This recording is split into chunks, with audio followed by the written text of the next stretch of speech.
और ऐसा सहा।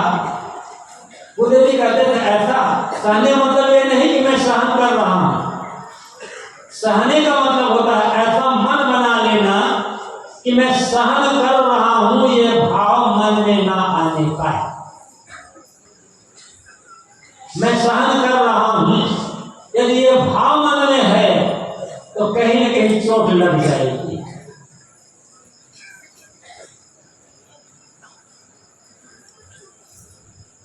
सहना क्या है ये समझना होगा।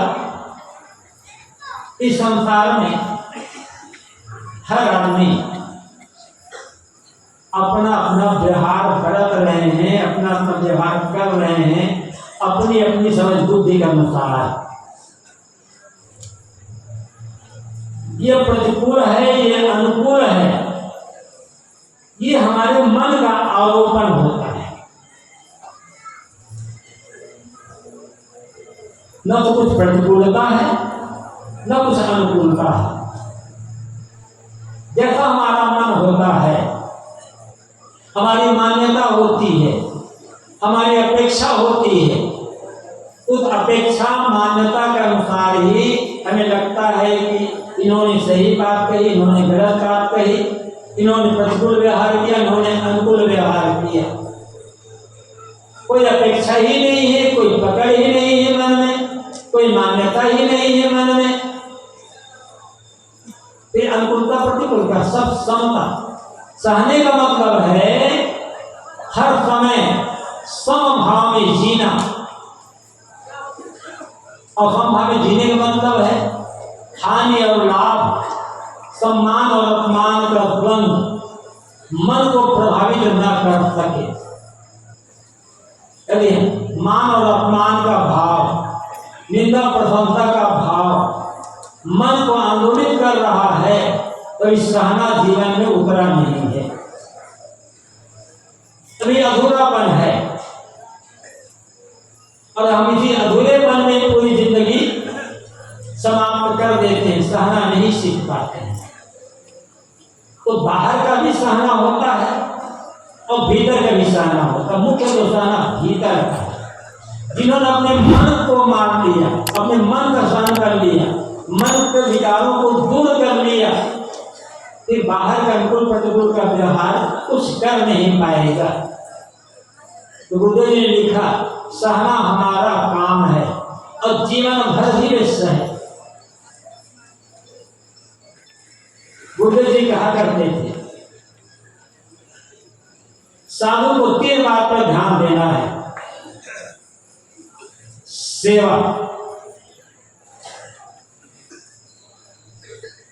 सत्संग स्वाध्याय और साधना।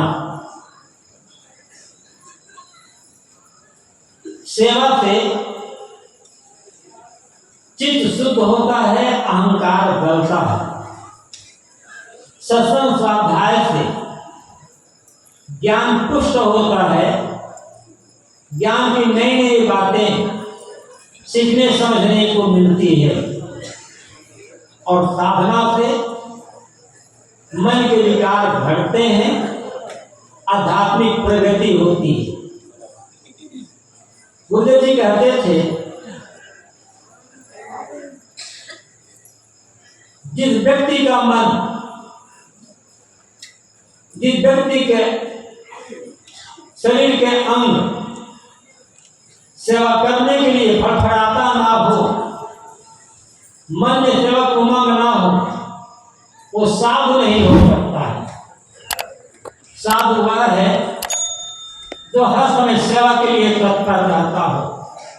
कौन सी सेवा? जब जैसी सेवा मिलने का अवसर हो, झाड़ू लगाने का अवसर हो, बर्तन मांजने का अवसर हो, पोछा लगाने का अवसर हो, भोजन बनाने का अवसर हो, या कोई भी काम करने का अवसर हो, किसी भी काम को करने में मन में हिचक ना हो।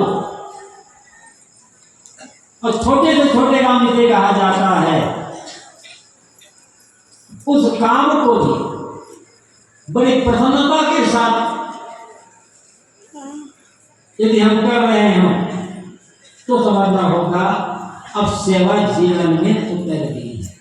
काम तो कर रहे हैं लेकिन मन में हिचक है,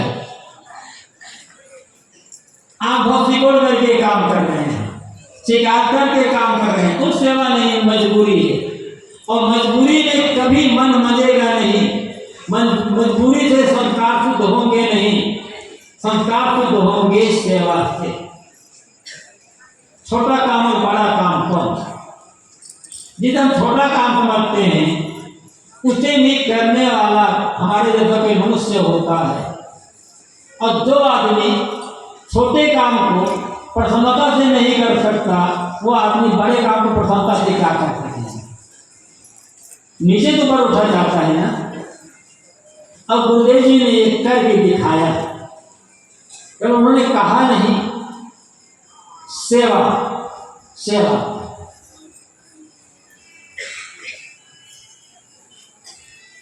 जिस काम को करने के लिए हमें 10 बार सोचना होगा, अब अपने साथियों से कहेंगे भैया देखो तुम एक काम कर दो, कोई नहीं करेगा तो हम मजबूरी में करेंगे। उस काम को गुरुदेव जी ने बड़ी प्रसन्नता के साथ किया, बिना किसी को कहे स्वयं ही करते। सोचे कि दूसरे लोग होते तो ये काम ना करें, सब